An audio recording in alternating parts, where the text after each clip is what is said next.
Kita bertemu lagi dalam bahasan terkait dengan positioning, untuk khususnya bagaimana perusahaan melakukan strategi atau memiliki strategi positioning, ya. Jadi perusahaan perlu mengkomunikasikan, ya, perlu mengkomunikasikan bagaimana posisi produknya dibanding dengan produk pesaing, ya.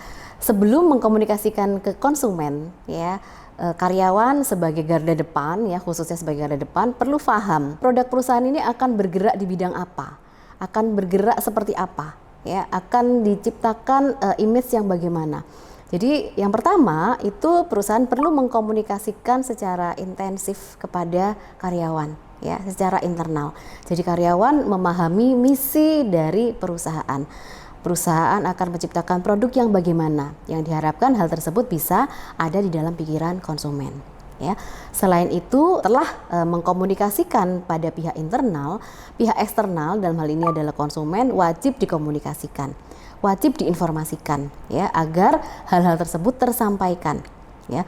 Bagaimana Disney itu bisa menyampaikan pesannya bahwa produk yang dia tawarkan adalah family entertain. Ya, itu karena Disney secara gencar mengkomunikasikan bagaimana produk, bagaimana Disney bisa menghibur, ya, keluarga, menghibur anak-anak, tidak hanya anak-anak gitu, ya, tapi juga seluruh keluarga, dan itu juga tersampaikan secara intensif kepada konsumen, ya. Jadi eksternal itu perusahaan perlu mengkomunikasikan apa yang mereka miliki, apa yang mereka janjikan, gitu, ya, supaya itu ada di dalam pikiran konsumen, ya. Bagaimana Nike memiliki identik dengan produk olahraga, ya, itu karena Nike mengkomunikasikan secara intensif mengenai produknya, ya, bagaimana produk-produk yang berkualitas itu mensupport aktivitas olahraga konsumen,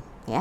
Jadi dari sini dalam hal ini diferensiasi itu, perbedaan yang dimiliki oleh produk itu diharapkan menjadi keunggulan kompetitif bagi perusahaan, dan diharapkan hal tersebut bisa secara sustain dipelihara oleh perusahaan, ya. Produk yang berkualitas diharapkan dia terus-menerus bisa memberikan janji kepada konsumennya, dia memberikan produk yang berkualitas.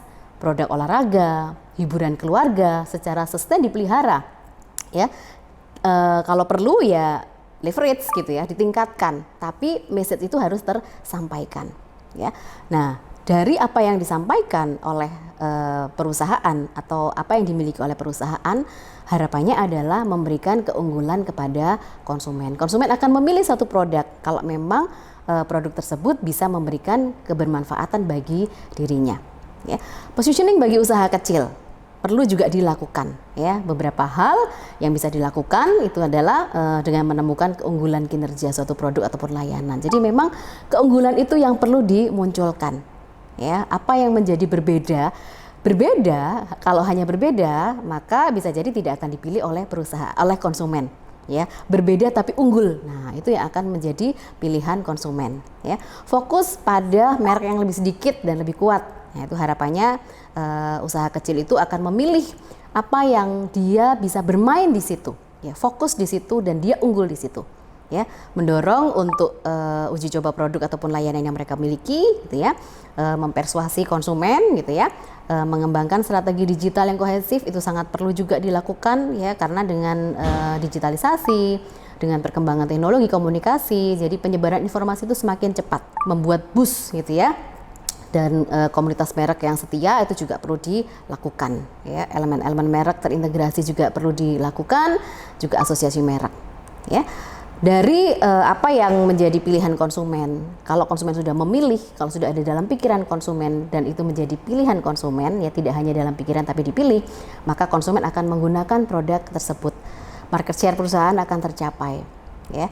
Namun harapannya jangan sampai apa yang ada dalam pikiran konsumen itu tidak sama dengan realitanya, ya. Jadi setelah dia mengkonsumsi, harapannya produk itu seperti apa, ya produk ini yang memang saya pilih, gitu, ya. Jadi dia akan ada dalam pikiran konsumen dan dia akan ada dalam hati konsumen, dan loyalitas konsumen akan bisa dicapai, ya.